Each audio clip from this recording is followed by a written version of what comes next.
Okay, we are live. Great, thank you. Good evening and welcome to the Common Council Finance and Claims Committee meeting for today, Thursday, May 11th, 2023, starting at 7:06 p.m. I'll begin with the roll call of Finance Committee members. We have present Council Member Nora Najelski-Eichner, Council Member Diana Revolus, Council Member John Kides, and myself, Council Member Greg Burnett. So we have a quorum for tonight's meeting. Moving on in the agenda, item 3, public participation. We did not receive any written emails from the public to share and include in the minutes. Do we have any member of the public that wishes to speak? If you can raise your hand electronically, we will transfer you over as a panelist so that you can speak. There are no public attendees. Okay, great. So at this time, I'll close public participation and we'll move on in the agenda to item 4, which is approval of the minutes of the April 13th, 2023 meeting. Do we have any additions, deletions, or changes to the minutes? I have a couple of minor corrections. Beginning on page 1, the spelling of Vanessa Valadares, it's Valadares. If that correction could be made throughout the entire document, that would be appreciated. Moving on to page 2 of the minutes, at the top of the page, we should remove in the first sentence, we should remove the word gave. It should just be he explained. And at the bottom of the page, the last paragraph, if we can correct the spelling of Alan Dutton, it's A-L-A-N. At the top of page 3, the first sentence, it indicates that we are in negotiations with Dry Dock. That's incorrect. Dry Dock is the owner of Dry Dock is involved, but the actual negotiations with Smoking Aces, which is the vendor at Oak Hills. And I believe, one other addition on page 5, the first paragraph, the name of the financial organization that we're working with is Bloom, B-L-U-M Shapiro. If we can make that correction. Are there, yes. Excuse me, Bloom Shapiro merged with another firm several years ago, and they're now known as Clifton Larson Associates. So should that be the correct name noted? Yes, that's who we're working with now. That's the name they go by. Okay, so if we can make that correction to the minutes, that is Clifton Larson, Larson. L-A-S, I believe it's E-N Associates, C-L-A. Very good, thank you. You're welcome. Are there any other changes to the minutes? Okay, seeing none. All those in favor of the minutes with the necessary corrections can either verbally or raise your hand electronically. Sorry, Greg, one last thing. It's actually Clifton Larson Allen, not Associates. Okay, if we can make sure we get that. Thank you. That's A-L-L-E-N. There we go. Let's see, I saw Diana's hand, Nora and John. I'm yes for everything unless I chime in, please. Thank you. Okay, great, thank you. Okay, the minutes are approved of the stated corrections. Moving on to items 5, 6, and 7. We have the Claims Committee report of May 2023, the narrative on the tax collection dated May 2023, and the monthly tax collectors report dated April 2023 to be presented by Lisa B., our tax collector. Over to you, Lisa. Thank you. Good evening. Can you hear me? Yes, we can. Perfect. Thank you. First on my agenda would be the claims, but we do not need any action from the committee this evening on the claims. They're all beneath the threshold. So that report, the claims report for the month of May, is for informational purposes only, with no action being required. So with your permission, moving on to the narrative and the end of month that reflects the month of April 2023. With regard to current collections, we were at 98.16% through the end of April, with still 2 months left to go in the fiscal year, which is great. That's right where we need it to be. We're just slightly behind where we were last year. With regard to delinquent collections, you're still seeing the effects of the erosion to our receivable because of the court stipulated judgments. But that being said, the collection agency that we hired that started working with us in November of 2022 is continuing to bill on our behalf, and things there are going well.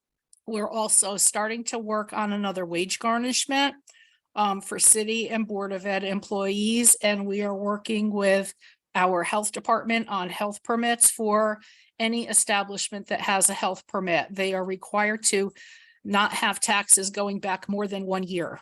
So when they are coming to our attention that there are some establishments out there that are still operating, we bring it to the health department's attention and they're working with us. So that is a very effective collection enforcement tool that we make use of with the cooperation of the Department of Health. We had planned originally at the beginning of the fiscal year to have a tax sale this summer in July of 2023. That would be the normal time to do it. We were not able to get that sale off the ground due to the computer issues and other challenges that we had with the delayed billing and so forth. So we've made the decision to put that sale off until next summer. We don't think it will impact our collections at all. You can see from the monthly report that we're on target to where we need to be to meet our budgeted collection goals. Normally, we would start working on a tax sale in the November before the sale. So we'll start working on that sale this November, in November of 2023, and have the sale the 3rd or 4th Monday of July 2024. So we did want to bring that change to your attention. We are continuing to work with our new software vendor. We have not yet finished the things we need to finish to wrap up this fiscal year in terms of filing tax lien continuing certificates and working on our suspense list, but we are making progress. That should probably be completed, I would say, by the time I come before you again next month. We're also setting our sights on our new billing. This will be our initial first billing on the QDS software system. So our division will be working with Paul's division to get that billing off the ground. We anticipate hopefully getting those bills out at the very, very latest by the last week of June. We're sort of anticipating a couple bumps in the road, but we still want to get them in the mail as soon as we can. But there's different things that have to happen within the assessment division, particularly relative to motor vehicles and elderly and disabled tax credits. So we can't do anything on our end until they're ready on their end. So Paul and I will work together to get that done. And the other very good news that I have for you is through the efforts of the HR department, we did finally get our 2 new hires. They started the first week of May. So the tax collector's office is now fully staffed for the first time in about 15 months. And we appreciate the help that Tina and her staff gave us to recruit and onboard 2 excellent new employees. So things are going very well in my division. I'm very happy to report, and I'm glad to answer any questions that any of you would have. Lisa, if you can share how the software conversion is going. I know last month you shared that there were some hiccups, but you were moving forward. So just curious to know how things are progressing at this point. Still a few hiccups, primarily with processes that happen once a year. So for example, my process to file lien continuing certificates, it's the first time I'm doing that on this system. And the biggest problem with this system, frankly, is that there's no manual. And it is something that I have been highly critical of the company. They say they're just not able to produce one because they make so many changes to the system. But we're making our own manual, but it's very, very hard to work on a system when you don't have any written instructions and you have to call the vendor every time you run into a brick wall. And that's basically where we're at. But in terms of payment processing and things like that, it's going very well. The staff adapted very well to it.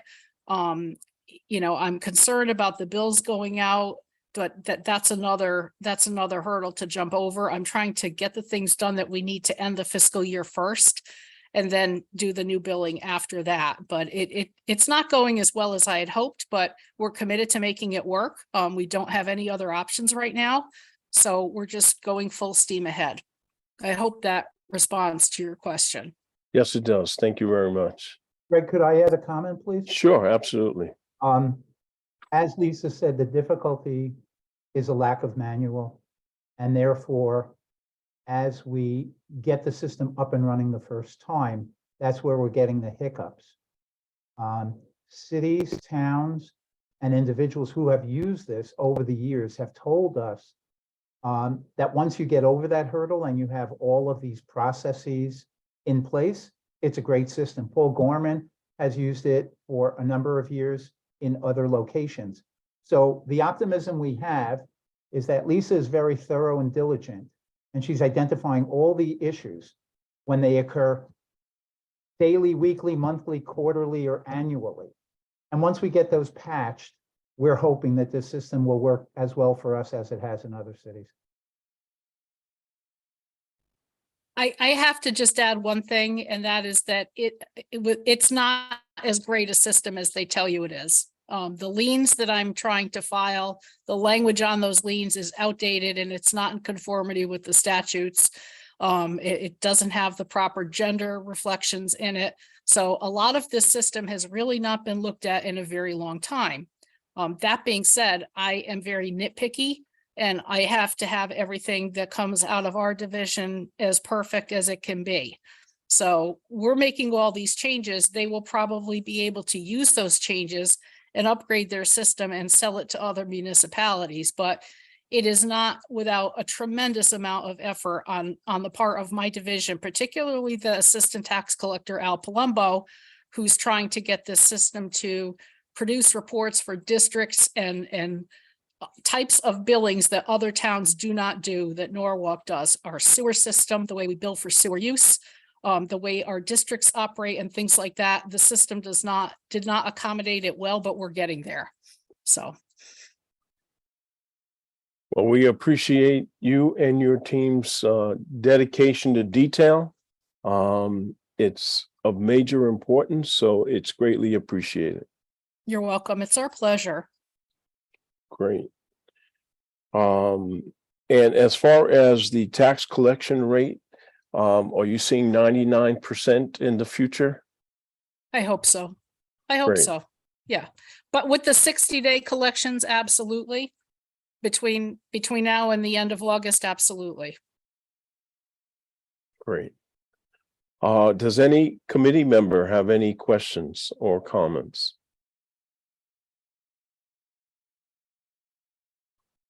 Okay, hearing, seeing none, these items will move the claims report as information only, the narrative and monthly report to the full council meeting on Tuesday, May 23rd.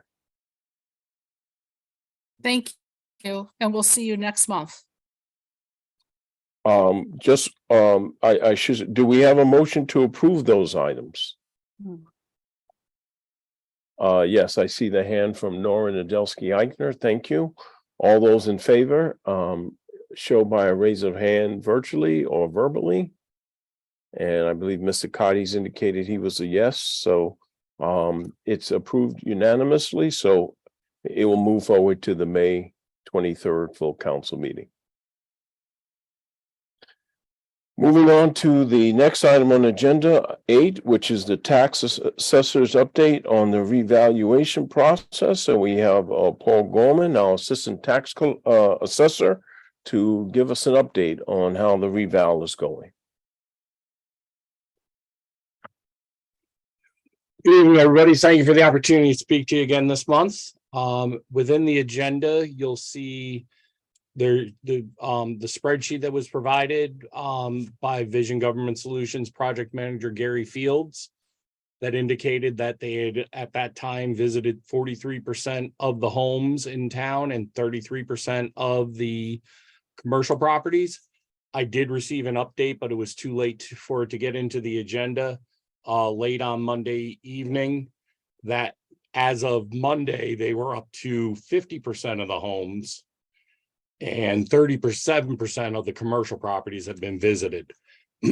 Both those numbers are on track with what we were expecting and what Gary and his team were expecting for at this point in time in the year. They are starting probably next week to send out letters to all those people who were visited, but that were not home. And the information that's necessary wasn't able to be gathered from looking at the house from the street or taking a quick walk around. So sending out letters to give those people an opportunity to set up an appointment. The next thing in line also, which should be occurring probably sometime in mid to late June, will be the data mailers being mailed out to all homeowners so that homeowners can have an opportunity in writing to let us know if anything has changed about their house or if any of the details that we have just happen to be inaccurate over the course of time. Sometimes mistakes are made and don't get caught until a revaluation is performed. And then the last thing I was informed today, it looks like we're going to be trying to address some of the issues that have been occurring with homeowners being surprised by people knocking on their doors. And that Michelle Wood said that there'll be a robocall going out from Mayor Rilling next week with updates about what we're doing and why we're doing it. Outside of that, I can also agree with Lisa. Yes, there have been some hiccups. For our side, QDS seems to be running pretty smoothly, but there have been some problems that we're overcoming with its interaction with our other major software, which is our assessing valuation software called Vision. Not that they don't normally work well together. It's just that there was some programming in Vision that we didn't have that we had to implement over the last couple of weeks. So now we're getting a lot more accurate information transferring between the two softwares. And outside of that, we're progressing smoothly and hopefully going to be providing Lisa with a good file to get those bills out in a timely fashion. At this time, that's about all I have, unless anybody has any questions. Thank you, Paul. And it's great that we're going to utilize the robocall system. Any other suggestions to further alert the community about the reval? I know we have information posted on the website, but I'm just curious if there's any other way that we can alert the various communities about the reval. I know some of the taxing districts also posted information to their sites. And Okay. Michelle and customer service are getting together tomorrow, and I think I'm going to be invited to the meeting to try to come up with some other ideas about other forms of communication that could be used to get the word out even further. Great. Okay, any comments or questions from the committee on the reval process? Just very briefly, thank you for doing the robocall. I appreciate you moving that idea forward. And I look I was actually going to say that Or exact more same thoughts on how thing. this can be communicated better. You're welcome. I just want to emphasize the same thank you on that. Because that's actually one of the questions I brought up directly about having a call forward. So, and I know this committee overall has asked for, just maybe a heads up to the community, So that robocall is amazing. I'm glad for Mr. Josie Eisner and bringing that up, Councilwoman Josie Eisner, but I do appreciate something being followed up with that. Thanks.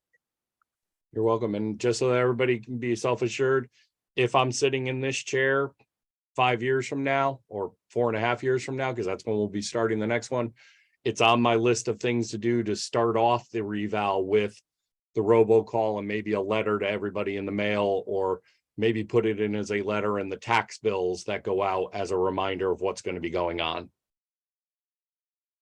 That would be amazing. Thank you. Great. Thank you, Paul, for the update, and we'll look forward to getting an update during our June meeting as we continue this process. Okay, thank you very much. Great. Moving on in the agenda, item 9, which is to receive the Oak Hills Authority monthly financial statement. We'll postpone the update from Oak Hills till next month, and we'll in the June meeting, we'll receive an update from Oak Hills covering March and April of 2023. Moving on to item 10, which reads as follows: authorize the mayor, Harry W. Rilling, to enter into professional services contract addendum with Kavanaugh McDonald Consulting LLC. And do we have a motion on this item? Motion. Thank you, Councilmember Diana Revelous. And we have with us our Chief Human Resource Officer, Tina Fogel, to present the item. Hello, Tina. Hello, thank you so much for having me. So we've made this request in order to assist with our pension calculations. Our longtime benefits manager has recently retired. Her last day of work with the city was April 14th. And as we've worked with the mayor's office to determine how we're going to appropriately staff the human resource office, I worked with Chitsame and Kavanaugh, and we had determined that this would be our best bet going forward in the short term, at least, was to request that we have an addendum to the contract. We've estimated the cost to be about $60,000. That would include an initial setup fee of $35,000 for them to get the data. It would be fire, police, and the city pension. So they would handle all of those calculations for us. Additionally, there would be, once the setup is completed, each time we made a request for a pension calculation, it would be a charge of $350, which is we calculated that in.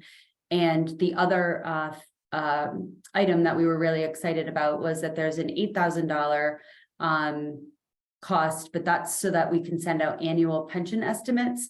That's something that, since I've been here this last year, that especially from the Board of Ed, but from all employees, I've been getting that request. I guess previously, maybe many years ago, they received an annual statement. There may have been some issues with that. I'm not really sure, but that practice was stopped. And so this way we would be able to provide an annual statement to all city employees so that they could maybe better plan for their retirement. They'd at least, we would still have to do the calculation to figure out what the full, pension benefit would be, but they'd at least have an estimate so that when they start to talk about planning, they could think about years of service and things like that. So we hope to obviously add this to the contract for now. We will continue with the mayor's office to determine how we're going to staff to move forward. At this point, we do plan to fill the position, but we believe that outsourcing our pension calculations would actually ensure accuracy, because we're dealing with an actuary that has, that deals with this information all the time. And Kavanaugh has been a great partner in dealing with the pension and the pension board. A question, Tina, is the amount of the addendum still under discussion, or do we know what the amount is? So we would have to pay the initial $35,000 and then the $8,000 for the pension statement if it was allowed. The issue that will be is that it's $350 per calculation, and that obviously depends on the number of employees who choose to retire. So we estimated it at 70. That's where we got the remainder, and that's where we came up with the full $60,000. You know, we'll continue obviously to monitor that. We may not hit that number, but we looked at some historical data and we thought that that was safe based on both, like I said, the Board of Ed as well as city retirees.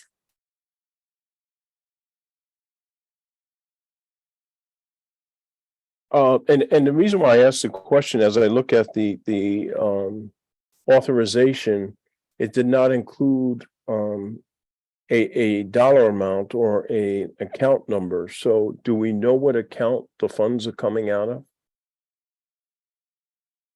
So I believe, and Tom, maybe you can help me out. Tom and I had a conversation. I believe that if the addendum was approved, that I would then have to go to BET to request for a transfer from one of our line items to pay for this, right, Tom? Is that what we discussed? Yeah, in all likelihood, it would be contingency at this point. Human resources, unlike police and fire, does not have a whole lot of flexibility at this point. And we can get that in with the June BET meeting. What is it, June 5th? So.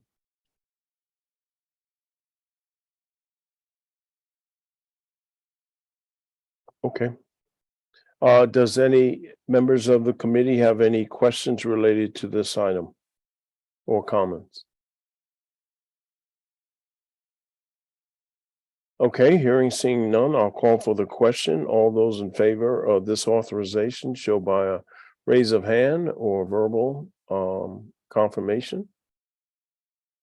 All right, I see all hands up, and those opposed have the same right. Any abstentions? So the item is approved unanimously, and we'll move this item to the full council at the next meeting on Tuesday, May 23rd. Thank you so much for your support. I really appreciate it. Great, thank you. Moving on in the agenda, item 11, which reads as follows: authorize the mayor, Harry W. Rilling, to enter into a 3-year contract with 3SG Plus LLC for Highland On-Base EDMS, Electronic Document Management System, annual amount not to exceed $30,000 for a total not to exceed $90,000, account number noted. Do we have a motion on this item? Motion. Thank you, Councilmember Diana Revolus. And we have with us Joyce Liu, our IT Director, to cover this item. Good evening, everyone.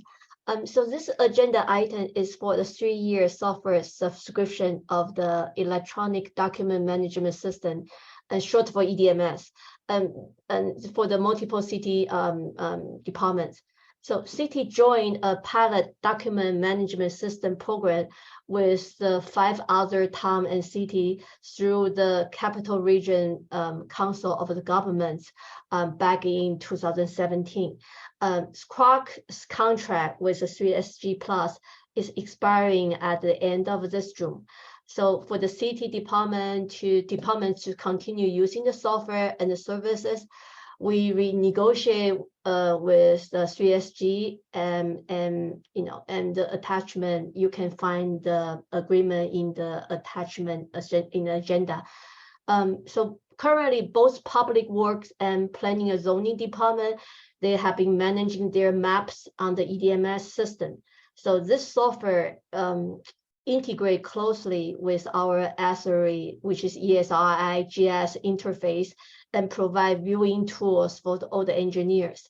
So not only do we have a centralized map system to share map between departments, but we have the ability to view the maps on the GIS interface anywhere that help our engineer that work efficiently on the remote construction sites. So right now we have around 6,000 DPW utility infrastructure maps and around 350 plus planning and zoning maps on the EDMS system. And we plan to expand the usage to the other city departments. I'm here to answer any question you have for this agenda item. Are there any questions or comments from the committee members?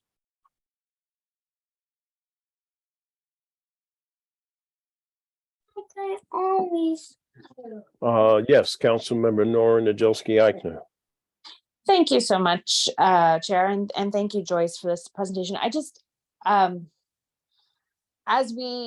feel like we're kind of sort of getting a series of, new document management systems, this and new systems for that. And on the one hand, I totally applaud. It's obviously things that we've needed for a long time coming. But it just, what is our sort of, again, it sort of is an overall question of kind of, what are we doing to make sure that, some of these challenges that finance is running into with a system that is manual-less, and this question of sort of, how our systems are coordinating with the systems being used by other agencies in the state or by, our council, our Western Council. I just, I don't know, I'm just sort of checking. I'm sure these are things you think about, but could you talk a little bit about your process for sort of evaluating, whether we're getting the right system with the, greatest potential longevity, and sort of compatibility with other things going on? Sure, I'm happy to explain that a little bit more on this item. So basically, we last year actually the CROG is a contract. Actually, we have extended contract from last year. So their contract actually ended last year. We are the only city among the 5 town and city that implemented the EDMS. So basically, the major user in the city is public work. So we send them to go for the EDMS training, and they're being using that almost every day to update the map. And when the contract was going to expire last year, we were I asked myself, hey, at that time is that's the previous IT director was making that decision. So I say, I really owe myself a chance to looking around the surrounding towns or city or on the market, what is a good EDMS software out there. And I've been going through vendors and have a demos. And circling back, I still felt that the ARM-based system that we are using have a solid, it's a SQL, Microsoft SQL base, and it's a solid software that providing so many options that we have. When we have the contract through with under CROG, actually, we are just one of the tenant. So one of the tenant under that contract. But right now, when by renegotiate the contract by ourselves, we have all the possibility that in the agenda you will see a list of the items that we can utilize. So it's kind of open another door for us. So when we were under the cross contract, we were like having so many limitations.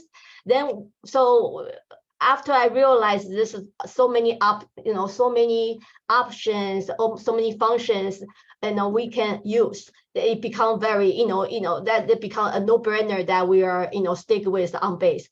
So this is the, so I think we at least go through 3 or 4 different vendors, have the demo, and there's, I still believe that OnBase is the software that we can go stick with for the long term. So that's why I said, once we stick with, we have the contract with them directly, we are going to plan to expand, start promoting the software for the other department. So currently, Nora, you mentioned about the finance system. In our ERP system, which is Munis we are using, we do have a content management system within that Munis, but that's all like a document related for the financial document, for any requisition, purchase order, attachment, invoices, that is financial related document management system. And so I would think anything other than the financial document system that this ARM-based system will be able to handle. Yeah, so for the long run, it will be a forever home for every software that if they are they say, okay, the city have an EDMS system, and then they can go through the interface and save the document into this ARM-based system. Then IT can write a program to do the filtering or to do a lookup. So we will have a centralized document management throughout the whole city. So that's our goal. Do I answer your question? Yeah, thank you. That's very Okay. helpful. And certainly it seems like it would be a great goal to have a single document management system for the whole city. I mean, certainly anything that streamlines would be all to the best. So thank you. I appreciate that. Yeah, thank you so much. Joyce, if you can expand on that, what's the timeline on that? In your thinking in terms of having one centralized document management system for the entire city? Is it 1 year, 2 years, 3 years? Actually, right now we start with 2 departments, right? And actually, the code enforcement building department, they are using Municity software. All the Municity software is the overnight, all their document is saving into this EDMS system. So we decide we will continue to doing this.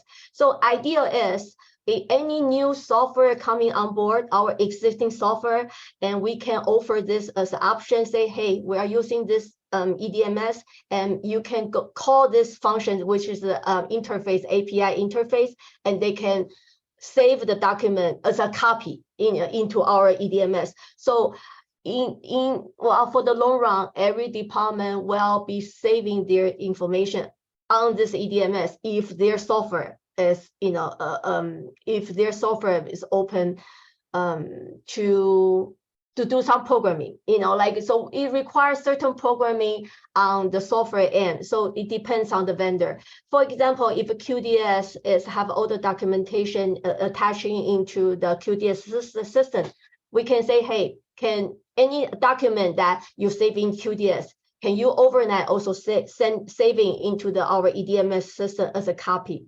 So we will have, if I type the keyword of the location 125 East Avenue, all the document associated with the map, a document, a contract, everything will be centralized in here. Yeah, so we will be able to looking up to it. But like all the other document, like our law department also have their document management system. That's for the corporate lawyer, that all the contracts. So we can, if we want to, we can have the nightly backup copy and save into our EDMS. So it will be centralized for, as a backup for every single document out there. So the timeline of this is like, first, we finally have a contract with them. So now we can fully utilize all the functionality, but we are, we are still not new to this, even though we are using this software for a long time. But as far as all the other functionality, that's the first time offered to us, since, because we are not the one that's signing a contract with them. So, so we are going to explore more. So my take is I'm looking over with all the software that currently city have, and I can start contact with the vendor, with our software and vendor, to see if that's an option that they can, and what's the fee, what is the cost for them to, deliver their all the document on their server into our EDMS system. So that is as far as timeline, I would like to, first go over with all the other vendors and make sure that they are, they have ability to utilize our EDMS system. Great, thank you. You're welcome. And as far as backup capability, I mean, if we go to a system where the entire city's using one document management system, what's the backup capability to ensure that all of our documents not only are secure, but also there's a backup should there be any concerns or problems. Right. So so that's, well, most of the city's document actually is in, once we have this the contract with the EDNs ourselves, we can allocate different kind of we can divide the different kind how do you call it? We can divide it into different kind of piles. So maybe for health department, they are HIPAA related. We need to have a put in in the system. We are going to define it into the different more security location. So in the EDMS system, there is a way to say, okay, for law department, and there's the information that only law department people can see it, and there's for health department only health department employee can see it. So we can add additional more security on top of that. But currently what we have is just maps. So we haven't got to explore that option yet, but with this on base, they have ability to control different kind of group viewing different kind of document. So that is very important when it comes to the document management system. Like we need to have a different secure right for different group to see different things. Right. Great, thank you. You're welcome. Are there any other questions or comments relating to this authorization? Okay, hearing, seeing none, I'll call for the question. All those in favor, show by virtually raising your hand or verbal. Let's see, Councilmember Diana Revelous, are you voting?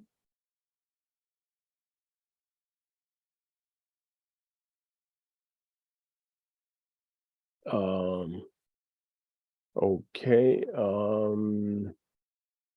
Diana, we need a vote.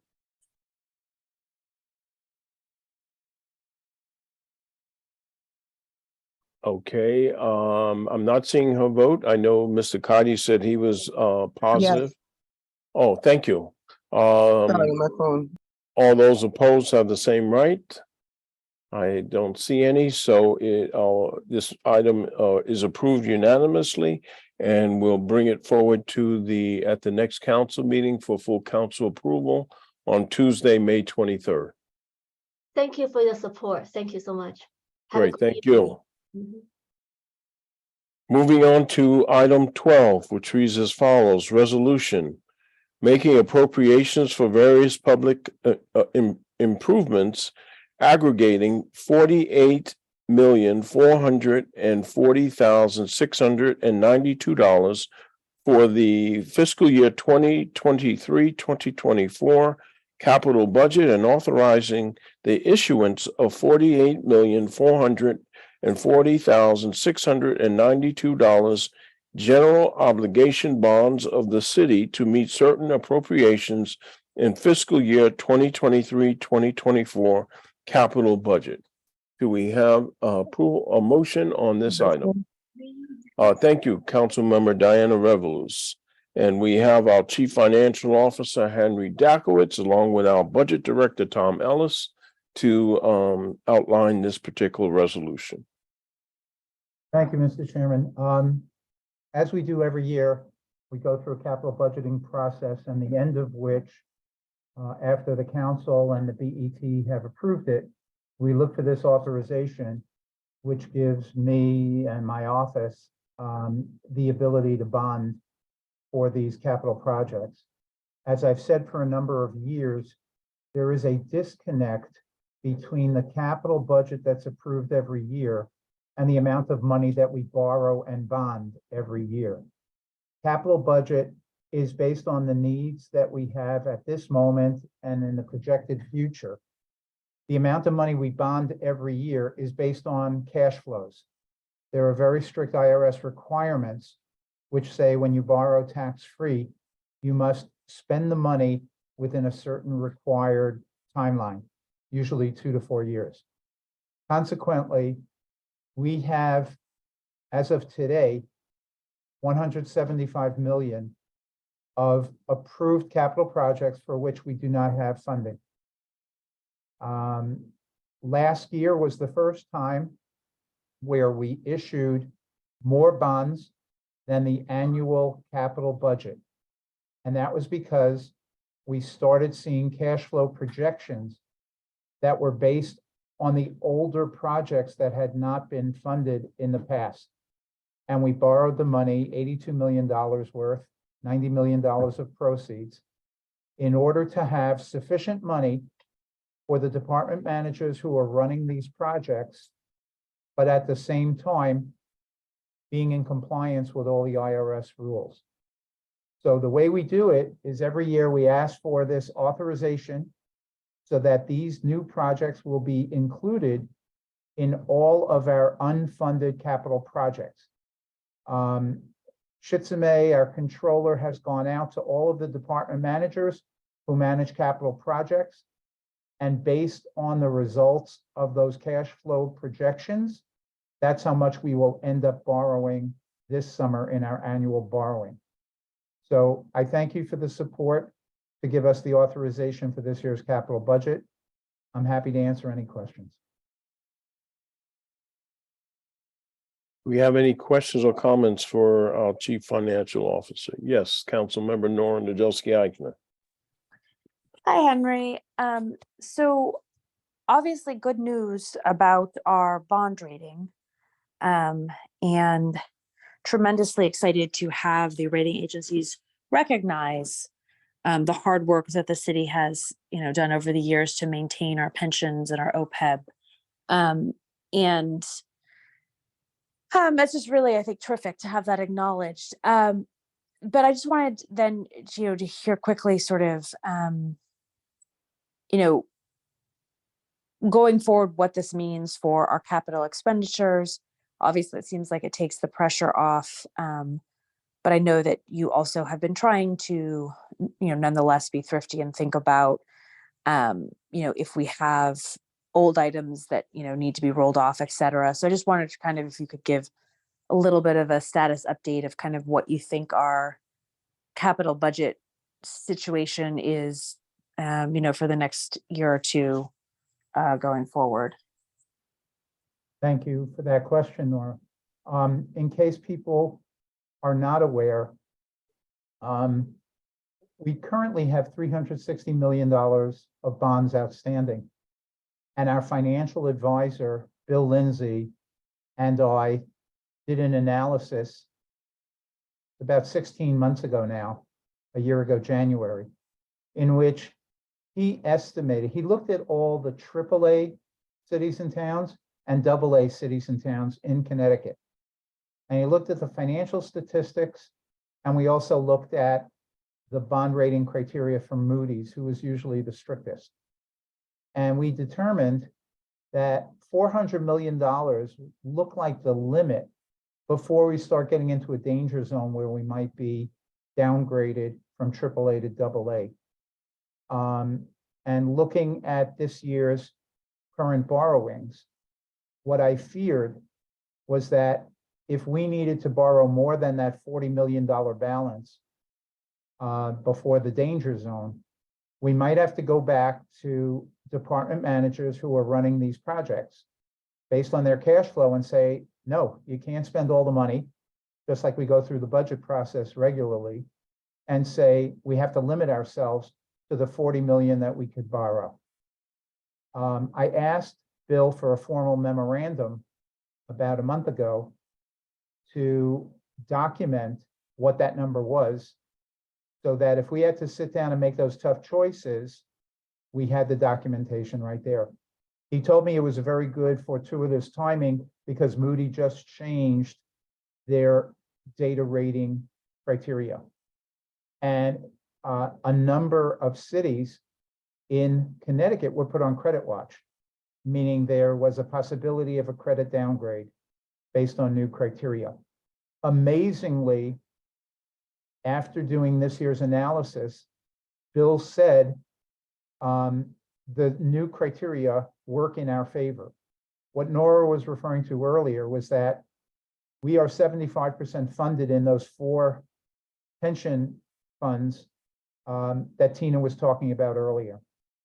Our OPEB other post-employment benefits, which means healthcare benefits for our retirees. More than half of Connecticut cities do not even have a trust fund for that. We are 95% funded, which puts us in the top 5%. It's remarkable, it's outstanding. It's a combination of what's been done by the mayor, the council, and the Board of Estimate over the last 5 years. We fully funded what the actuaries told us was our minimum requirement, and then we got fortunate with some very good investment results. So just to put it in contrast, the state of Connecticut, as are other states like California and Illinois, only 50% funded. Many billions of dollars of liabilities that are unfunded, and it causes all sorts of strain in the annual budget. So we are fortunate that we are very well funded. The Moody's change in analysis just took those facts and built them into the actual rating. And we got the benefit of that. So Bill Lindsay's conclusion was we could borrow up to 500 million without the danger zone of losing the AAA.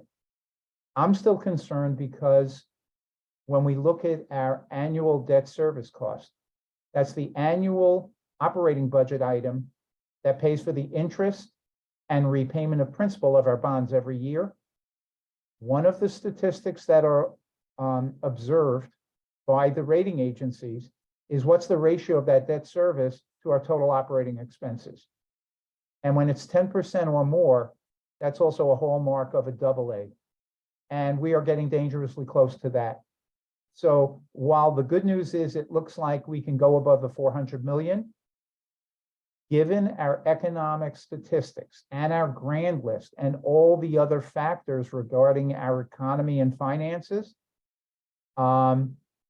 it's still dangerous. And we have to watch the capital borrowing as much as we can, especially with inflation, where 2 years ago we borrowed at 1.75% annual rate for 30 years. And then 1 year ago, we borrowed at 2% for 30 years. The rates are much higher now. And consequently, we're still watching it carefully. Based on the cash flow projections Chisme and I reviewed, it looks like that we will borrow about $55 million for the city and the Board of Ed, and another 10 million for the WPCA. And the WPCA credit rating is separate because they charge enough to cover all the debt service. So it's really the 55 million, which gets us to 415 million. So we're excited about not having bumped up against that ceiling, but at the same time, the economics of our city doesn't mean it's a total freebie. The debt service will go up as we keep increasing the total debt and we borrow at higher interest rates. So it's something I watch, but for at least this year, it looks like we are okay. I hope that answers your question. It does. Thank you. That was very helpful. You're welcome. Henry, quick question. Based upon your response, do you think that we are at the point where we need to go back and revisit our capital projects? Well, Or if I understand correctly, I believe that's a normal course of business that we do that. I think that's just good financial practice, okay? So we have the backlog of approved capital projects that were not funded. Last year was 225 million. And after we borrowed that 82 million, it went down to 175. Okay, again, this year, if we borrow 55 million and this year's budget, Tom, help me, was it about 40 million that was approved? You're on mute. Sorry, yeah, 35 for fiscal 23, 40 million for fiscal 24. Okay, so the point is, if we're going to borrow 55 million and the capital budget was 40, So we are eating away and reducing the unfunded approved capital projects, hopefully from 175 to about 160. Having said that, that's a tremendous overhang. And unless our grand list keeps expanding at a very large rate, which we don't see right now, that's going to be the constraint, and it may be a concern. So if we don't have that borrowing capacity, the other alternative is to look at all of those projects, including this year's, because now it's part of the approved but not yet funded, and say, do we really need all of this? I've said before, there might be projects with 10 parts and maybe we only do the most important 6 parts. I've seen in other jurisdictions where I was the CFO or treasurer, where a project with a, I'm going to show my age, with a Volkswagen approach might be 3 million, but after you get the Cadillac, it's 10 million. And maybe we have to sharpen the pencil and say, how much do we really need? And additionally, we have inflation. Some of these projects that were approved, the costs when they come in will be higher. So I worry about being able to afford all of this without extraordinary increases in our mill rates and taxes. So I don't think we're out of the woods. I think we're okay for this summer. But those capital budget items in the range of 160 to 175, it will cost a lot of money and a lot of debt service to pay for. And what happens on the operating budget side is that the debt service line, which I believe went from 35 million last year to 40 million in fiscal year 24 in this year's budget, keeps growing because both the amount of debt and the interest rate is going up as we add new layers of debt. And it starts to crowd out other expenses that we need to fund. So if we get to 10 or 12% of the total budget, either we have to cut expenses somewhere else or raise the taxes.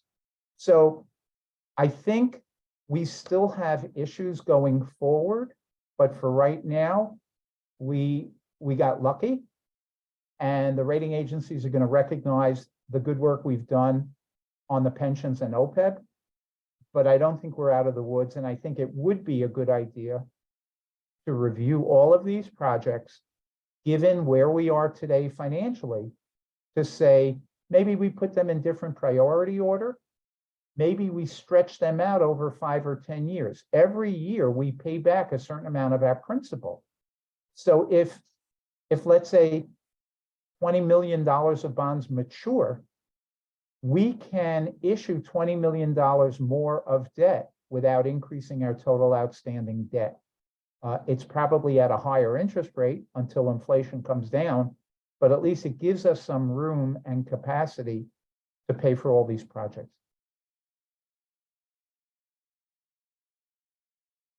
Thank you for that, for those comments. I guess the watchword is proceed with caution. I would definitely say that is appropriate. Council Member Diana Revelous. Thank you, Chair. I just wanted to, I don't even know how to express this, but Mr. Dakowitz, I think if you recall, we've had not several, but the conversations we've had behind the scenes, I guess, in states a while ago. I just want to express, you've expressed this already. And just to, and not in a angry type of way, like you've been telling this to us for quite some time.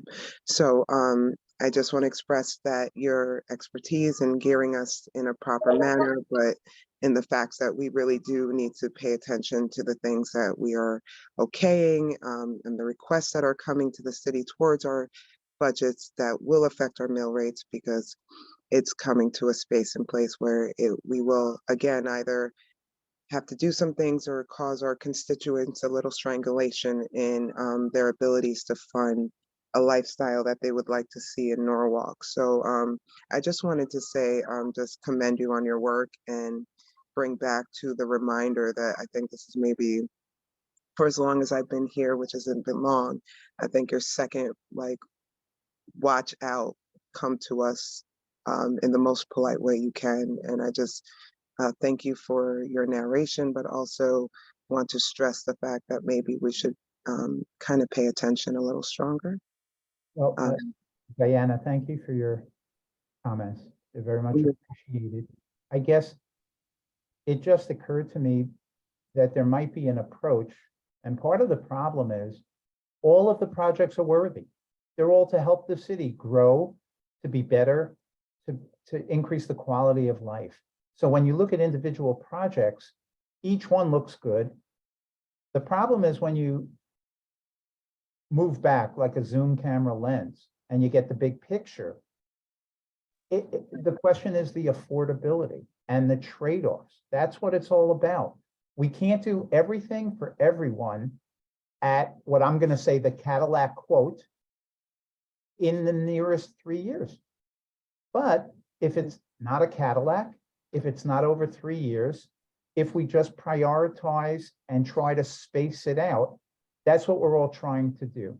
And I just try to voice the financial realities, always looking to the taxpayers, because ultimately they have to pay for this. But you people are the elected officials. The mayor and you are the ones who have to make the really tough decisions. And all I'm saying is, let's be cognizant, and as Greg put it very appropriately, let's approach with caution.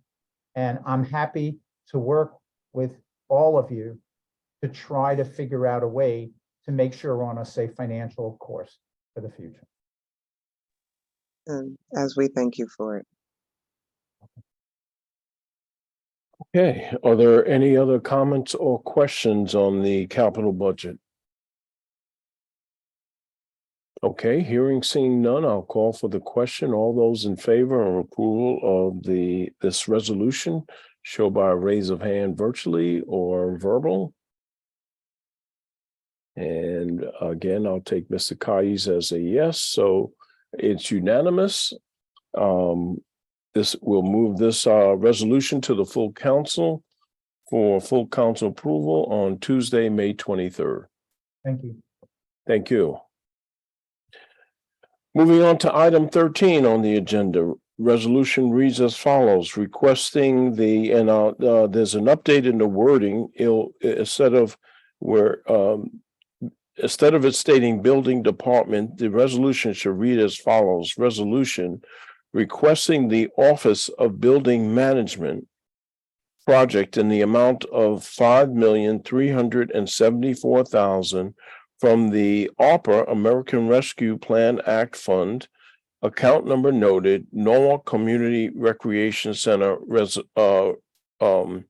renovation. Do we have a motion on this item? Motion. Thank you, Councilmember Diana Revolus. And we have with us from Building Management, Alan Lowe, to give us the narrative on this item. Good evening. Before I start, I was wondering if Henry or Tom may do a little introduction of where we are at ARPA Fund, which is not my area of expertise. So I think if you either one of you can do the pleasure of just kind of explaining how much is there, how much is spent, and what's coming in front of us, so that again, that's an overall picture that maybe you want to introduce that first. Alan, as always, we appreciate that you spend the money and we find it. Spend it wisely, I guess that's the most important part, right? But Linda's another expert. So when things get tough, we go upstairs and ask him, how do we get this done? Thank you. As people know, the ARPA money, okay, I'll probably get the letters wrong and Tom will have to correct me. American Rescue. It's American Rescue Plan Act, ARPA. I thought it was going to be an association again. Okay, so ARPA.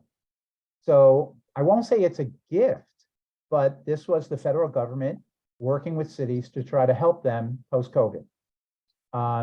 We were allocated two amounts, one as a city in Connecticut, and because Connecticut doesn't have county governments, the state obtained and allocated based on per capita, how many people are in each city.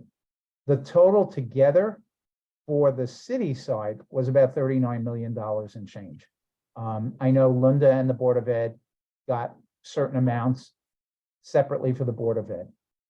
And the question, which was a challenge to the administration, was how do we best utilize these funds?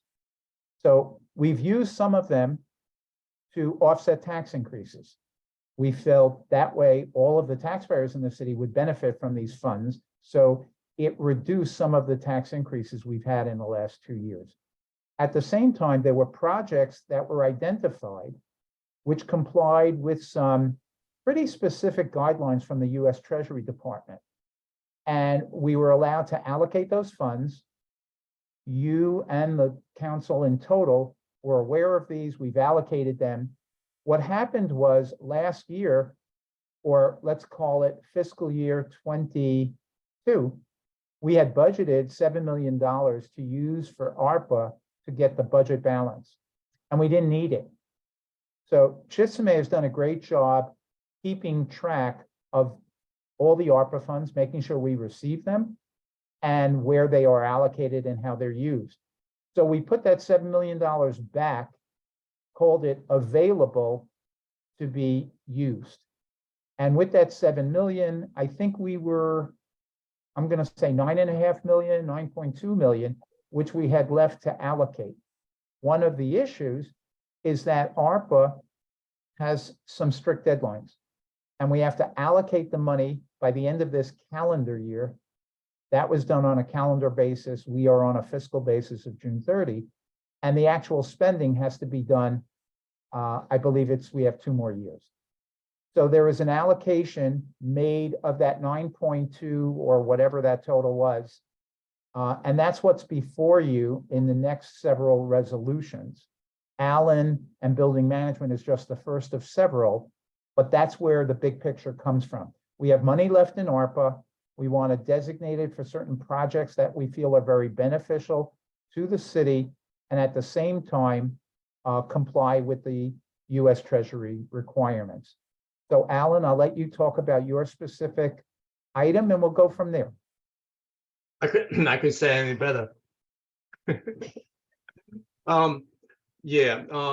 This is for some of you know, this project we're talking about is actually 98 South Main Street. I would say about 5 years ago, the city went out RFP to look for somebody to develop community center in a way to provide service to the Sub-North community.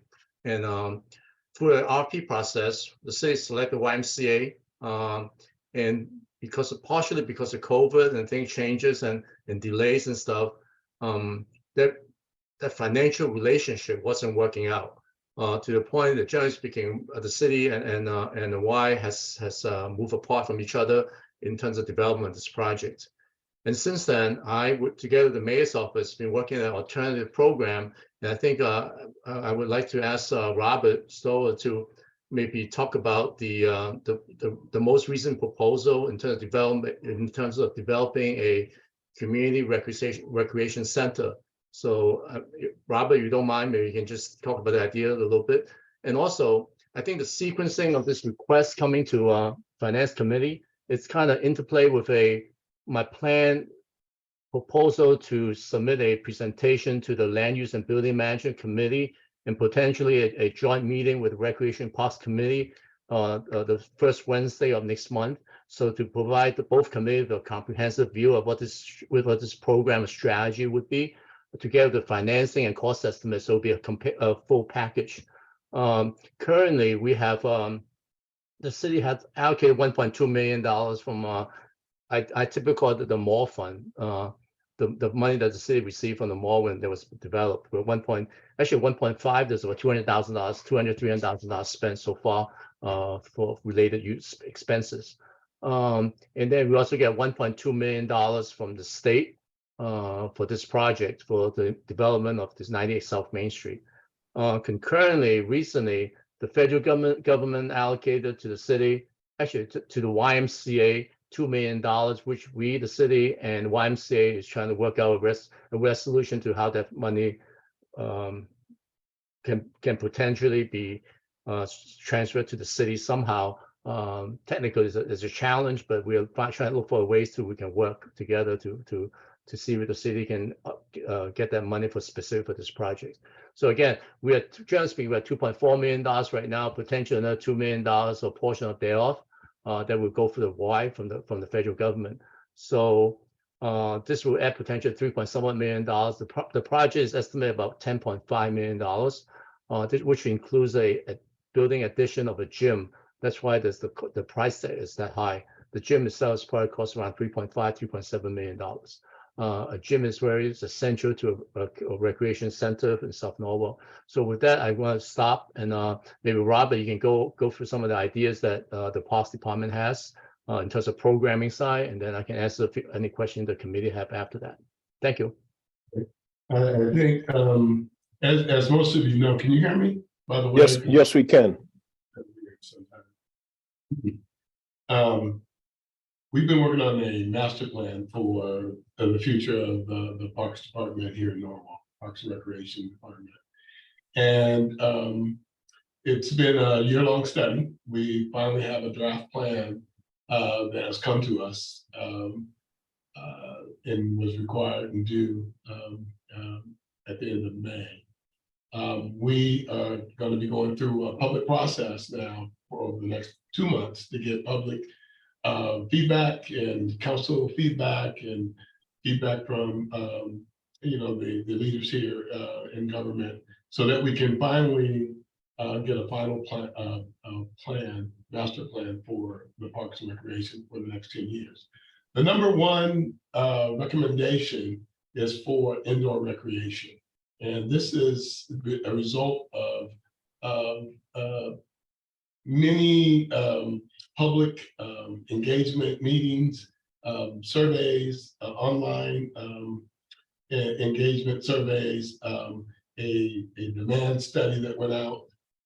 So a lot of data that we pulled together, but the number one recommendation is an indoor recreation facility.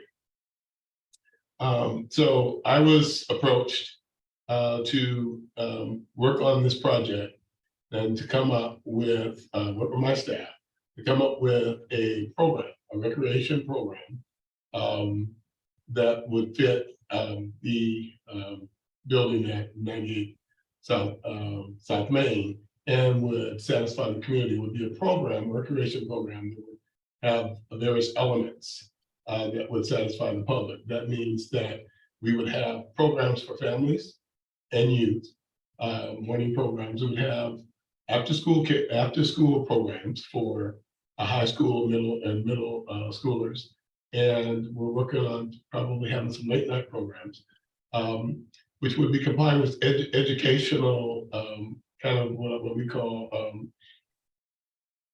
recreational education programs in various areas, some STEM programs, also just some of the trends that are going on in Parks and Recreation, esports, of course, computer labs and mentoring after school, the music programs, studio programs, art programs, a variety of programs that would take place from 9 a.m.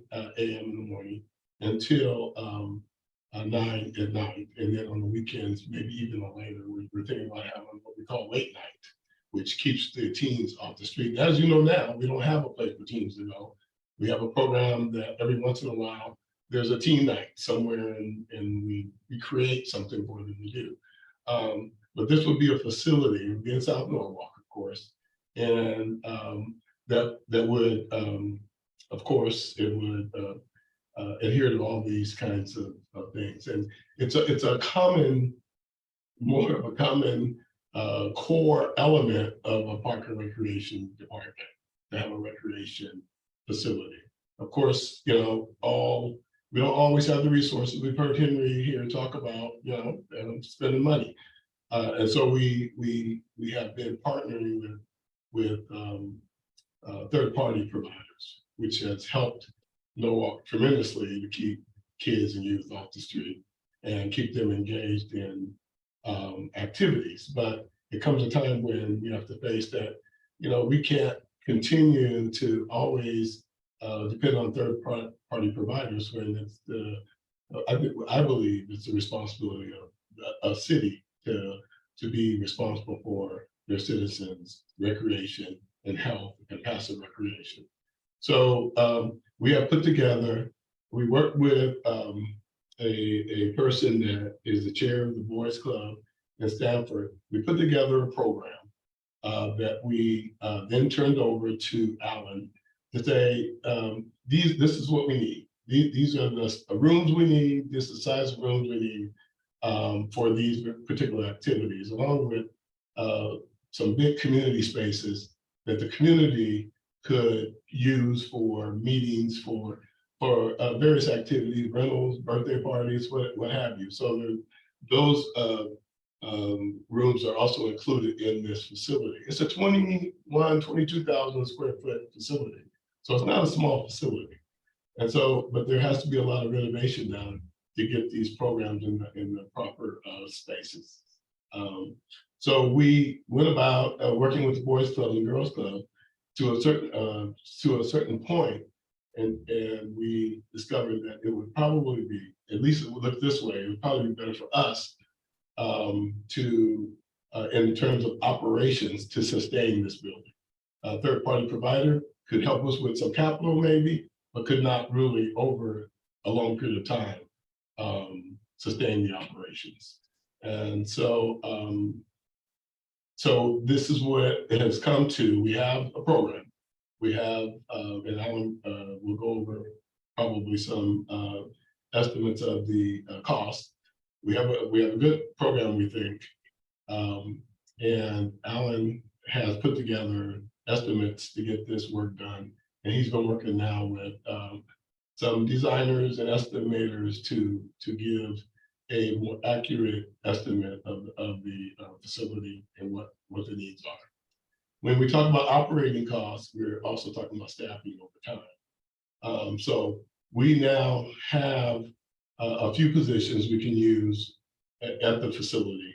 And as we grow, we'll have to rotate some of our current staff there. But I've been a director of recreation where I come from. It was one of my positions that I had over my 41-year period. So I'm capable of understanding how these park and recreation facilities work. And so we will need over time more money, more staff, but we think we have sufficient staffing now and once it is built to open up the facility. So it'll be a great addition to Norwalk. It will provide us with some indoor recreation, and the added gym will be an added blessing. And we just think it's a wonderful project that I think we should pursue and go ahead with. It puts us in the park and recreation game, and hopefully one day we maybe can add another more central community center in the center of town. So is that enough, Alan, or do you want me? Oh, no, yeah. It's yeah, I just want to add something here is that I think that you don't have all the information in front of you because the intent originally was to go to the land use committee and pass the committee. I have developed a schedule, a cost estimates, some conceptual plan from one of the kind of architectural firm. And also Robert has done a very complete programming side and also included operating expenses items in it so that would be a very comprehensive proposal to the city in terms of like what this project would do and how much it costs and all that. But tonight's also, really it has revenue coming in, so it won't be enough to cover the cost, but we always think in terms of we gotta generate some revenue from this facility. Over time it'll grow, but it's a start.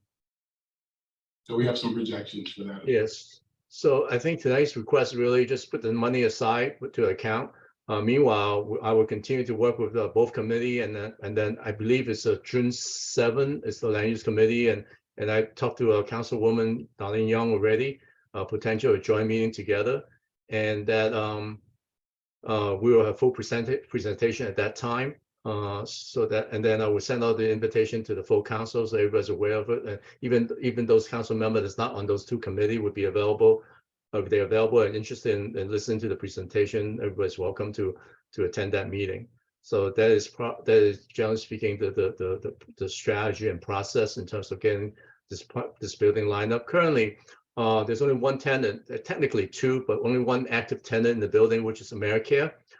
Recently, the common council approved a short-term lease with them with I believe it's a 90-day termination by either party. So they are looking for other potential permanent location, as well as us, that when we do develop project, we will give them proper notice that they understand the city. If we are to develop this project, they most likely will not be a tenant of this building. And they're working with us and they are looking for potential other location to relocate to. So even though we have a 2-year lease, we recognize they and the city recognize that this is a short-term relationship, and there's a strategy to move on for them. That's all I have. Alan, can I ask a question or two, please? Oh, sure. So you mentioned total cost of about 10.5 million, 3.5 to 3.7 for the gym. First of all, it sounds like a great project and a great program. And with you and Robert in charge, I have great confidence it'll be great. Question, you mentioned 1.5 million from the Sono dollars we got, right? Okay, so assuming this gets approved, the 4.3 million. I accept. No, Henry, the correct number that we're looking at is 5.3. I got 5.37. So 5.4 plus 1.5 is about 7 million. So that's not 10.5. Do we have plans for the 3.5? Is that going to be future capital projects? What do you think? This is what we have so far. The 1.5, there's $200,000 spent. I did not manage this project back then. So I think 200,000 might have went to the purchase of the property from Neon back then. Okay. So a net to us right now is 1.2 from that money from the I always call it more money, but I'm not sure that's the proper term. And then the state have approved $1.2 million to us for the 98 South Main Street projects.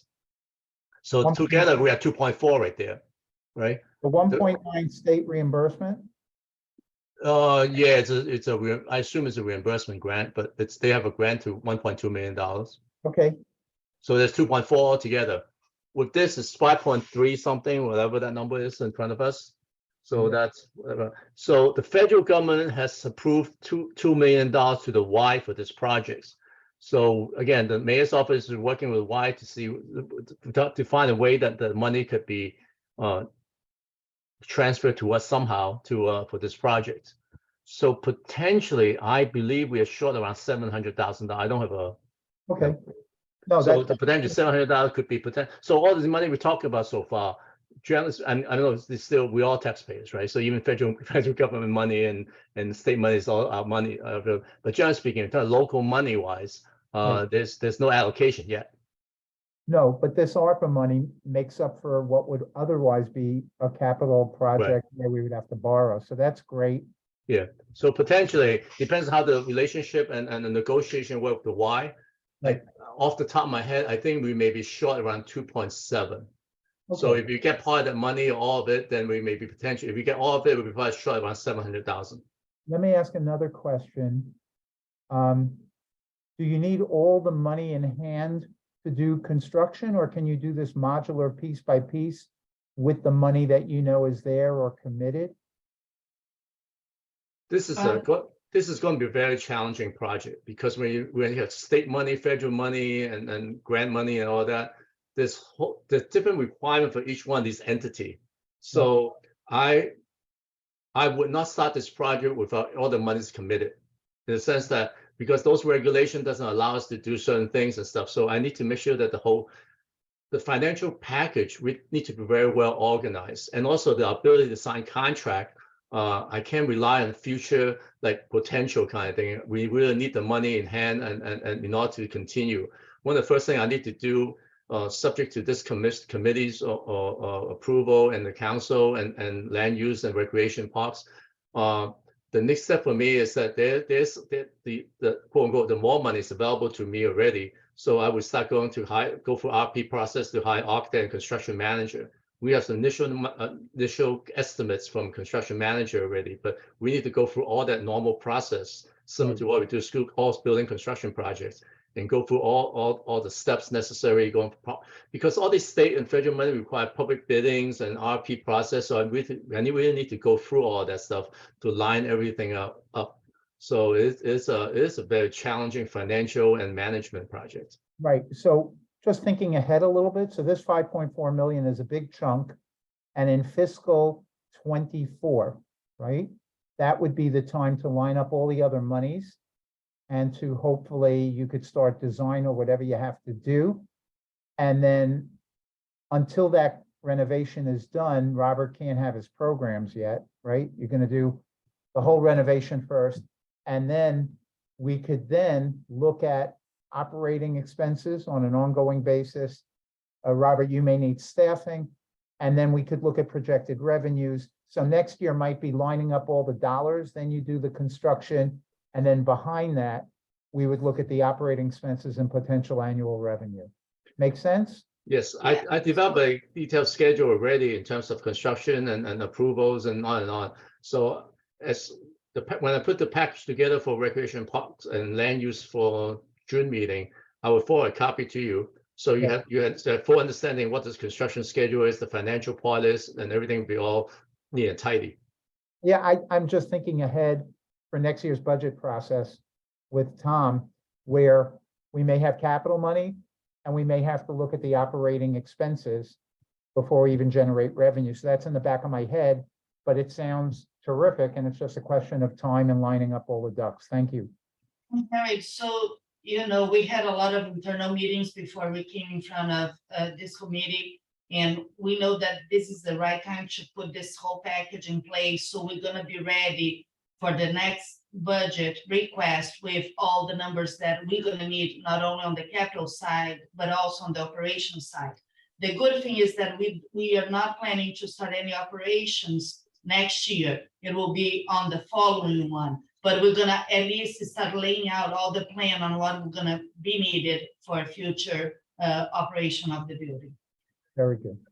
So I know, Alan, you mentioned the joint meeting on June 7th, but what is the projected timeline for this project, even if it's an approximation?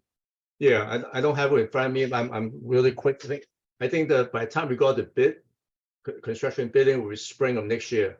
It takes us about, I would say, by the time we go through the preliminary RP process for everything else, design everything. So I'm potentially looking at spring. It probably takes us about a year to construct. So we probably spring or be ready for spring of 2025. Right. So we are about 2 years away, generally speaking. And it's interesting when we do a smaller project. I mean, this is what we consider a smaller project, right? It takes about 9 months to a year to construct. The problem coming in today's world in construction is that equipment delivery, it's a problem.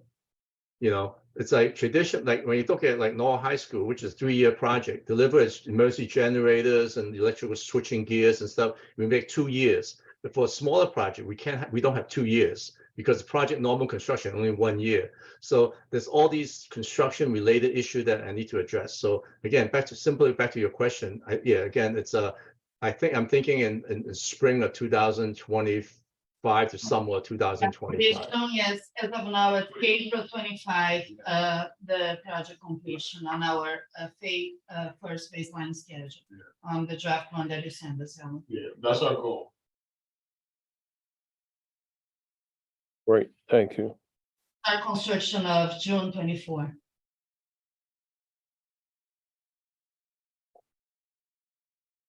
Okay, so as Ms. Dackwitz outlined, this is one piece of the ARPA allocation that we have remaining. The total amount remaining appears to be $9.4 million.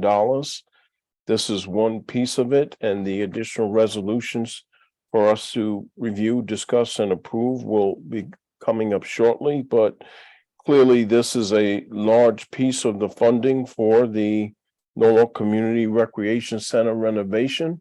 And thank you to all those that have provided the narrative on this item. With that, do we have any additional questions or comments related to this resolution? Councilmember Nora Najelski-Eichner. I just wanted to echo your comments, Chair. This is tremendously exciting. It's something that I think the city has needed for a long time, and I'm very grateful to everyone who's putting it together, and I'm very excited to see. I mean, it is definitely a little strange to be sort of approving something with a little bit of a dearth of information, but I have great confidence in what the team will put together, and I'm really very excited that the ARPA funds can go to this terrific project. So anyway, I'm looking forward to hearing more, and thank you all very much. Thank you. Okay, any other comments or questions? Okay, hearing, seeing none, I'll call for the question. All those in favor of this resolution show by a raise of hand or verbal approval. And Mr. Cadiz indicated early in the meeting that he's in favor of these items, so it's unanimous.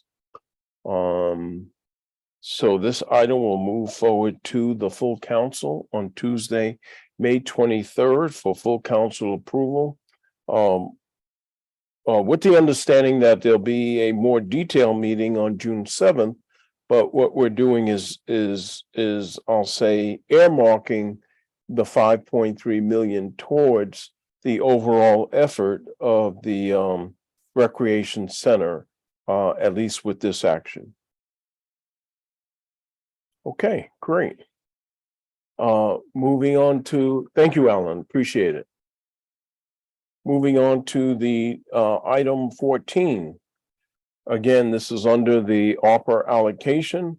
The resolution reads as follows: requesting the various Department of Public Works public improvement projects aggregating in the amount of $1,400,000 from the ARPA American Rescue Plan Act Fund, accounts noted in terms of pavement management program, $1,150,000, and account number noted for the municipal solid waste disposal service of $250,000. Do we have a motion on this item? Motion. Thank you, Councilmember Diana Revelous. And we have with us our Chief of Public Works, Vanessa Valadares, to give us the overview and narrative on this resolution. Thank you so much. Good evening, everyone.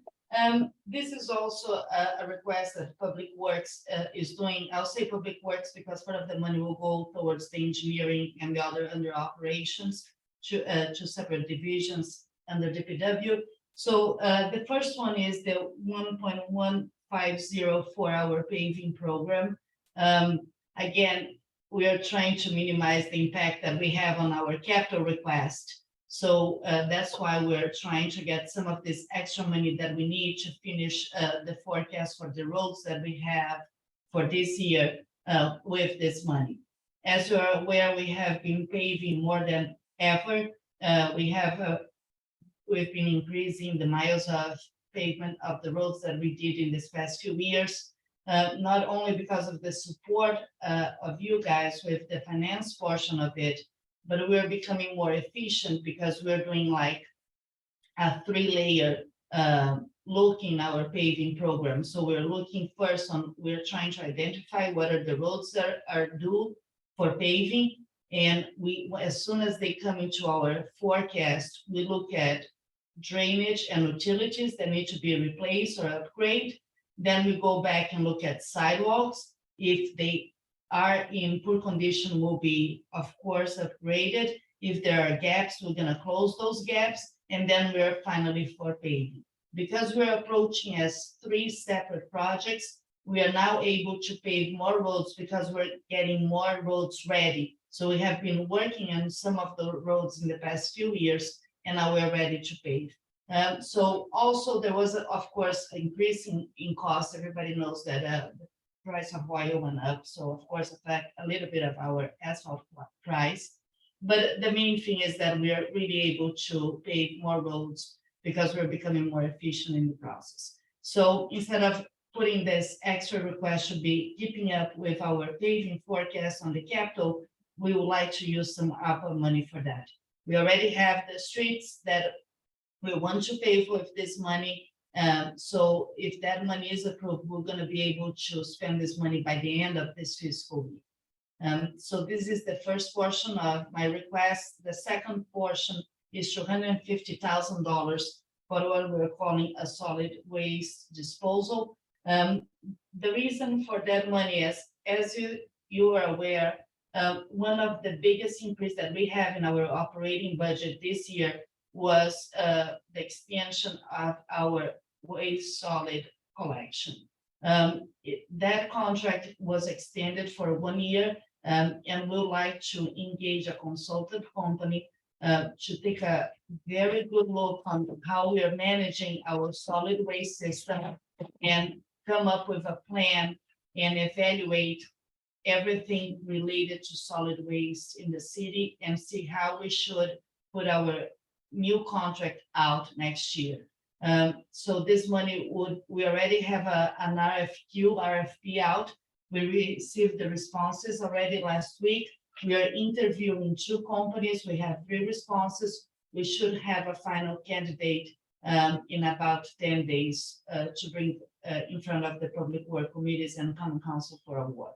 So the reason for this $250,000 is to fund that service.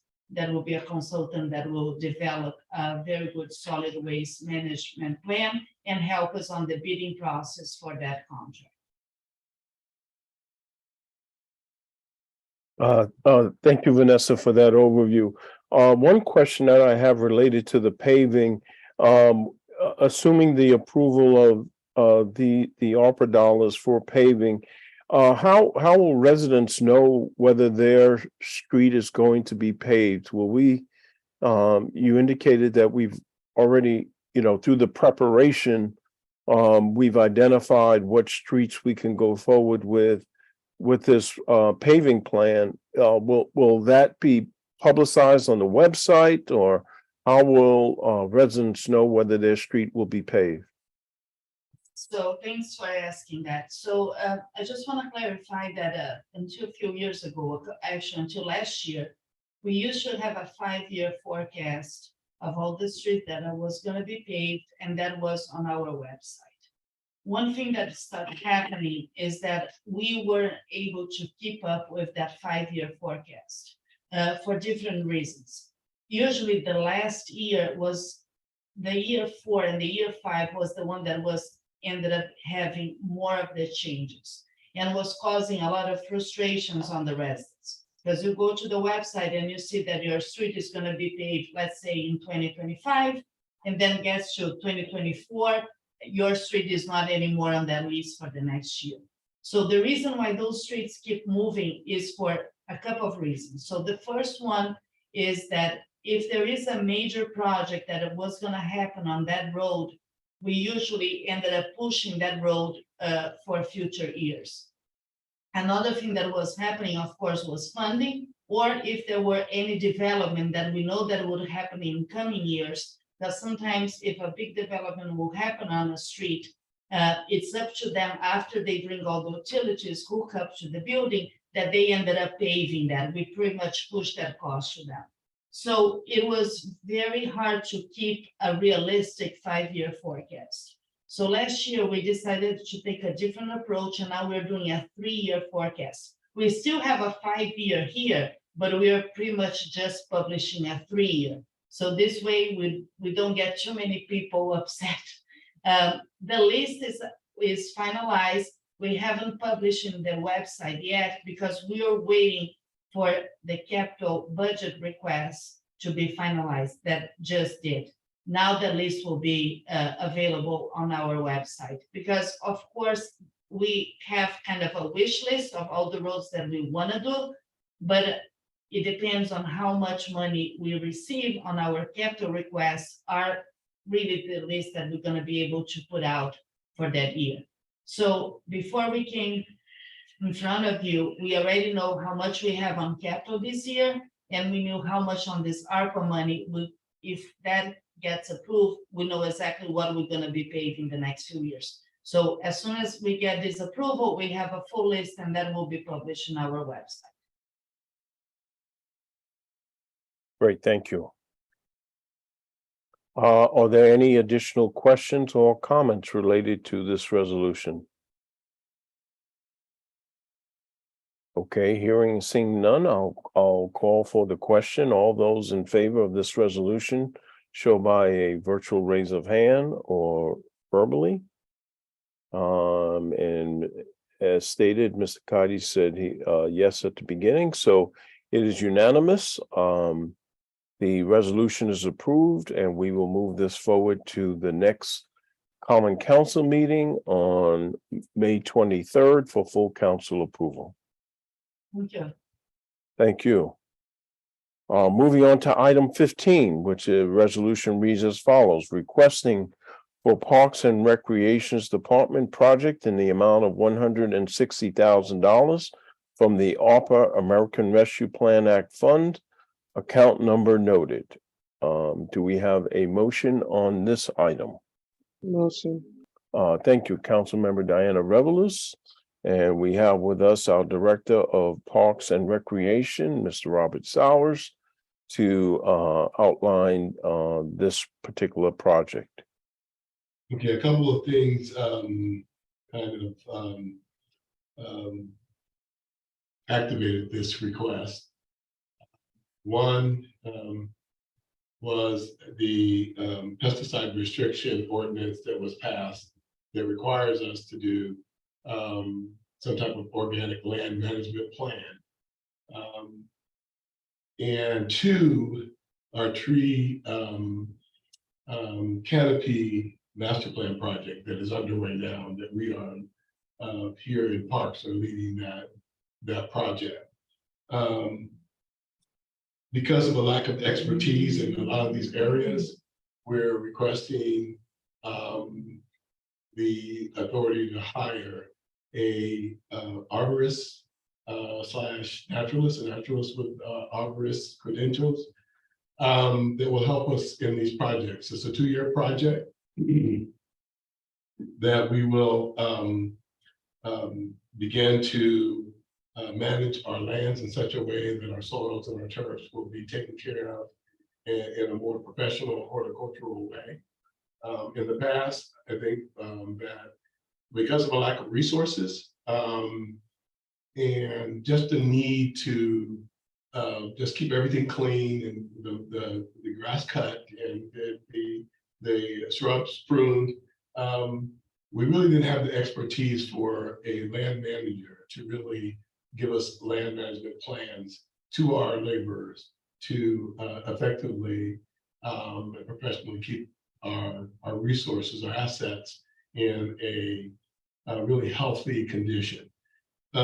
We had, with the help of Lisa Shanahan and Tom Livingston, we had a company that provided some funds, about $10,000. The company was called Beyond Pesticides out of Washington, D.C. They came in, they tested 4 of our parks in terms of the soil. So we sent soil testing back to them. And through the soil testing, they evaluated the chemicals and the attributes of the soils in the turf. And out of that, they were to put together a land management plan to organically maintain our fields and our parks. they came back and said basically that the health of our soils and our turfs are so bad that really we need to renovate, do some land renovation of our lands and our parks in order to do organic management, or the best thing we could possibly do to keep the weeds and the things down, and it was to continue to use pesticides and fertilizers and things and such. So so what I wanted to do is bring in a horticulturalist, arborist that knows land management, and can instruct our laborers on the proper way of maintaining our properties, in our vegetation in such a way that we can, over time, we can have a plan to increase the health and viability of our parks and our soils. So that's one thing that we need this person for. The other thing is that we're working right now with a company called Plant It Geo. We have $150,000 contract with them to assess our tree inventory, to develop a planting plan, because we've been doing planting, but we're not doing it comprehensively. We're not doing it according to some theoretical plan. We're just kind of, if we see an area where we think trees need to be, it's kind of a guessing thing, and it's also a thing where people will call us, or we will do some kind of survey, or we'll knock on doors to get trees planted. Well, these guys are professional arborists. They're professional people who have worked with cities to restore tree canopies. And so they're working with us now to develop a master plan, not only to inventory and look at the health of our trees and determine some system to keep our trees healthy, to be alerted when trees are in danger, or they're failing, or there's a disease, to give us an alert system, and also to provide us with an ongoing maintenance plan. This person would work with Ken Hughes and the company to work closely with them. But then once the plan is developed, would work with our staff to implement and instruct to implement this plan. So this is something that most parks departments have in terms of gardeners, horticulturalists, arborists. And we know Ken is an arborist. Ken Hughes is a certified arborist, but Ken is spread out so thin with all these other duties, as all of us are. And so we need someone who can be dedicated to this and work under Ken. So it's a 2-year project. We're asking for this position. I think it's necessary because we're required to turn in the organic land management plan. We're also going to be required to implement this tree master plan. So come before you to ask you to pass this resolution so we can hire this person. We have the job description already written, and we passed it on to our HR department. Thank you for that narrative. My initial question is, so what happens after 2 years? Is the plan to bring this position on beyond the 2 years, or is it the program, the plan is after 2 years, it comes to a close and this position no longer exists within Norwalk? Well, we'll have a plan at least for our maintenance staff to carry on the plan, and our tree crews to carry on the plan. But yeah, I'm hopeful that we can get a full-time position. I think we need, we don't need all the elements of a big city, but we need the core elements. And part of parks, part of the health of parks is the horticultural planning and carrying out the horticultural plans that they develop for the laborers to maintain the vegetation in such a way that it remains healthy. So yeah, I would hope that in 2 years we can figure out a way to keep or hire a permanent position. But I don't think it's a requirement. I mean, we still need a plan that's developed for our people to carry out. Thank you. Yes, Councilmember Nora Najewski-Eichner. Thank you, Chair, and thank you, Robert. So it's obviously disconcerting to hear, about our poor soil quality. And I recognize that this is a complicated problem, but I hope that perhaps you and Vanessa will have your respective consultants coordinating. Obviously, compost is a great way to improve soil quality, and we as a city desperately need a better composting program. And perhaps there is an opportunity here to think a little visionary, push the boundaries a little bit, think about what it would take to start a large-scale composting. I know we've had this conversation in Public Works before, that the city, when we do our leaf collection, for instance, or our yard waste collection, we actually truck that out to someplace else because we don't have the facility here for composting. So I know that's a big, complicated thing, but I would love to push both of you to really think about if there is a way that we can leverage solving one problem with a solution to another problem, particularly given this opportunity to use these funds to have people in place who are charged with sort of thinking big picture and creatively and long term.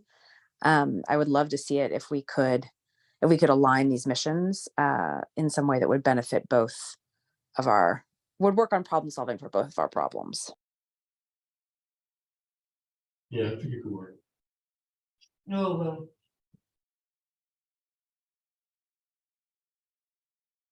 Okay. Are there any other questions or comments relating to this resolution? Hearing, seeing none, I'll call for the question. All those in favor of approving this resolution show by raise a hand. And that is unanimous. Thank you. So we will move this item forward to the full Common Council on Tuesday, May 23rd for full council approval. Thank you so much. Have a good night. Thank you. And moving forward to our final resolution for today's agenda, item number 16 reads as follows: requesting the Norwalk Public Schools projects aggregating in the amount of $2,500,000 from the ARPA American Rescue Plan Act Fund, account number noted, BOE ARPA expenses. Do we have a motion on this item? Motion. Thank you, Councilmember Diana Revelous. And we have with us the Norwalk Public Schools Chief Financial Officer, Luna Asmani, to cover this particular resolution request. And just to, before Luna begins, as Mr. Dakowitz indicated, as we look at the ARPA dollars, what we've approved so far, pretty much with the assumption of this $2.5 million request will complete the remaining ARPA dollars that we have available. So over to you, Mr. Asmani. Thank you, Chairman Burnett, and good evening, everyone. First, we do want to thank the mayor, the BET, and the entire Finance and Claims Committee for leading this effort of ARPA and for prudently ensuring that these ARPA dollars are spent well and are allocated and are used appropriately. So we thank you for your stewardship with this. We also want to thank the mayor and his chief of staff, Leisha, to give the Board of Ed the opportunity to identify these one-time items, which would assist us with our budget going into FY24, as the mayor had announced at a recent BET meeting. And then finally, thank Henry and your team for working with us. We've had a number of meetings back and forth reviewing these items, and we have both been patient with each other in getting this list together. So we thank you for getting us here. So what you have in front of you are a list of one-time items from the Board of Ed. They cover 5 main areas: facilities, maintenance within the Board of Ed, health supply for the health department unit of the Board of Ed, including nursing supplies in support of the children. Included here are also curriculum items, IT items, informational technology, and then some school-based items. And again, these are one-time items, non-recurring items that were identified for the budget, and I'd be happy to answer any questions that you may have at this time. Do we have any questions or comments related to this item? And before I acknowledge Councilmember Nora Nadelski-Eichner, I want to say that, you know, this has been a difficult budget season, but I am elated that we were able to identify through ARPA dollars funding for one-time expenses to assist the good work of the Board of Education. And this is a great use of those dollars so that we can bring some type of relief to the challenging budget requests, but at the same time ensuring that the operations of the Norwalk Public Schools continues to move forward in a very positive direction. So just wanted to share that. Councilmember Nora Nadelski-Eichner. Thank you, Chair. So, Mr. Osmani, where does this sort of take the school's operating budget and sort of its overall picture, and how it is, you know, looking sort of in comparison to the projected budget we had seen earlier this spring? Sure, thanks for that question. The city approved $226.5 million for the Board of Ed. That is our Board of Ed target, so our budget cannot exceed that. Our goal is to reconcile the ask with the amount that was approved. And therefore, this allocation, because these items that you have in front of you were part of that request, so this will go towards assisting us merging that gap and allowing us to get to the $226.5 million or so that was approved. Our goal is to approve a budget, reconcile a budget within that amount. The Board of Ed typically takes their final action on the reconciled budget at their June meeting. I believe June 20th is when they will vote on that number. And we're confident that we're still making adjustments within our internal budget, but this obviously assist us in making that target. But our budget will be the $226 million that was approved by the city for FY24. So to provide further clarity, this 2.5 allocation is not,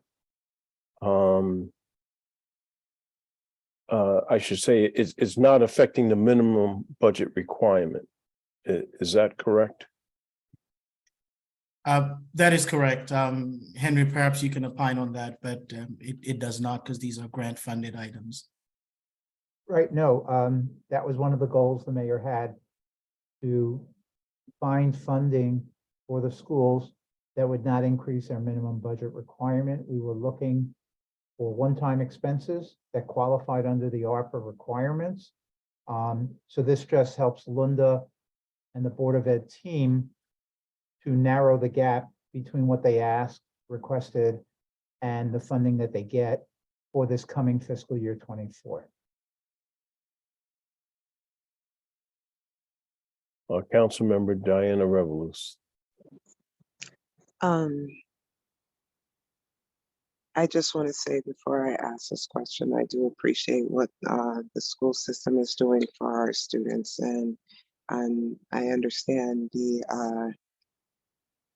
the care being taken to try to facilitate, especially in a financial way, what's needed. But my question is this, truly on the aspect of the fact that, what was requested was pretty high, and it was also came to a space where we were here maybe about 2-3 years ago with services that we were at once we asked not to put funding towards that were done. And then 2 were supposed to be one-time funds that then got allocated into the ask of operating NPS. So that being said, and then this would also deplete the rest of the ARPA funding. So that being said, and particularly with Mr. Dakowitz's professional expertise listening, is there any other way to pay for this? A. B. I'm just kind of concerned about hearing one-time expenses that may not truly stay one time because we've been here very recently. So so if the two of you can kind of help me, not in the fact of because I want to support our school systems, but it's just in how we're allocating certain funds and how we're supporting this. I'm just trying to say this in a correct way. You're doing very well, Diana. Thank you. I just want to see that this is where, if this is really truly a space where the ARPA funds should end, or we can give these to our children in other manners and find funding for the needs of NPS in other manners, or B, can we truly be assured that you're saying as a one-time expense, we won't hear this again in the next budget season? I can speak from my understanding of how these particular funds will be managed, and Henry, you can correct me if I'm wrong. The account number that's referenced with these dollars is an account that will be managed by the city, if I'm not, if I'm correct. And therefore the city will be responsible for these funds, for the items that are listed, and only those items that are listed. And the city will be responsible for the disbursement of this $2.5 million. So this is Henry entirely controls this pot of money. Yes, I don't need to correct you, Linda, at all. I will point out, as was discussed, there was a back and forth in several versions of this list. Where we raised the issue that you did, Diana, about one-time expenses versus some that might be ongoing. And the Board of Ed went back, looked at all their items, looked at their budget, and we are satisfied that this list, which has been submitted for approval tonight and then to the council, are one-time expenses for this upcoming year's budget. The management of such, Linda, you'll put in invoices and say it can come out of this account, so you can watch that. The reality is money is fungible. The dollars can be used anywhere, but the mayor was very specific and said we must have one-time expenses. And the Board of Ed, led by Linda on the financial side, came up with a list that we were satisfied were one-time expenses. So we had that problem during the budget discussions, and this was a way to give them money one time to help them, just like we've been using other ARPA money to help other projects. And we are satisfied that these are one-time items. Okay, I appreciate that answer. You're welcome. From both.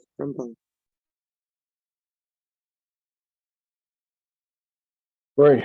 Are there any other questions or comments related to this resolution? I would just comment that if there happens to be a need for these one-time expenses to be continued beyond the ARPA grant that we're utilizing, I'm sure the Board of Education will review those items very closely and see how they could be funded beyond the grant within their allocated budget amount. Right. Just for that comment, that I just want to express that I'm going to be doing an extension. I don't think I'm with you guys in doing this, but just for the possibility of that look can happen. And for past of what has happened, I just want to explain my abstention, but I'm not like against it. I just, for what you just said, hopefully if this does rear that anything is needed again, it's allocated in a way that NPS can sustain. So I just want to clarify that. I just want to clarify that. Diana, let me address that. The real issue with recurring expenses versus one-time are personnel costs. Yes. Okay? Robert just talked about getting an arborist horticulturalist on staff. The way we have maintained ARPA money being used when hiring people is that people hired with ARPA money come on as grant employees, which we use on a regular basis, where they know and acknowledge when the funding It's ends. complete, the That's position. it. You don't Yeah. have employment. I get it. As Robert said, he would hope that the people we bring on board can be hired full-time. And that's a discussion probably we'll have in 2 years when the funding ends. Okay, so the key with the Board of Ed is we wanted to make sure that people weren't hired where they might have an expectation of continued employment when the funding was only supposed to be for 1 year. So Lunda gets it. Lunda specified items. Now, when we say one time, these are expenses that Lunda and the Board of Ed may have every year, but we're funding 1 year's worth. And then what they need going forward would be requested in their operating budget. But it's not with a problem where we make an action hiring someone and then we have a problem down the road of not having the funds going forward. Okay, is that clarified? It does. It does. It just like you just said. And I get it.